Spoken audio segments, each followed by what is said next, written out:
Assalamu alaikum. Түш жорутушулар көп болгон себепти кээде менин жорган бирөөлөргө келип атады, бирөөлөргө келмей жатады жорумум.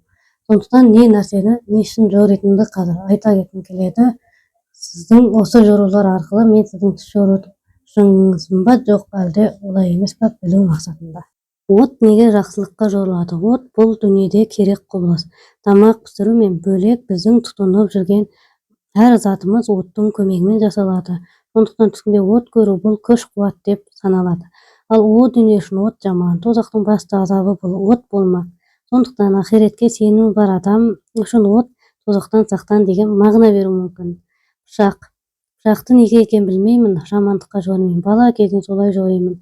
Мүмкүн эл аузунан эстегеним болар, мүмкүн акем айткан болар.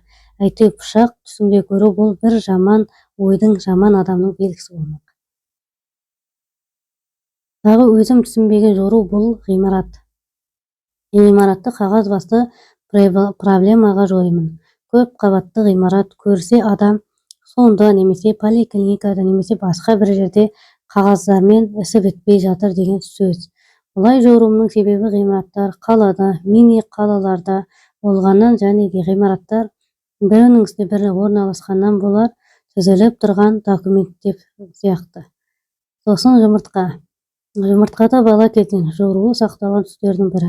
Жумуртка аппак. Табуктун жумурткаланган жерин табуу, оны сындырмай үйгө әкелүү үлкен эмгек. Кээ бирөөлөр жарып мыжып арең әкеледі. Кээ бирөөлөр жумуртканын орнун апталап издеп жүрөдү.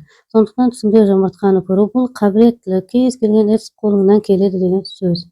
Кой сабырлы, момун жаратылыш. Сондуктан оны түшүндө көрүү сабырга катыштуу жорулады. Кой курбан малы болгону үчүн диний маселелерге де жорулады. Тойга ашка дегендей.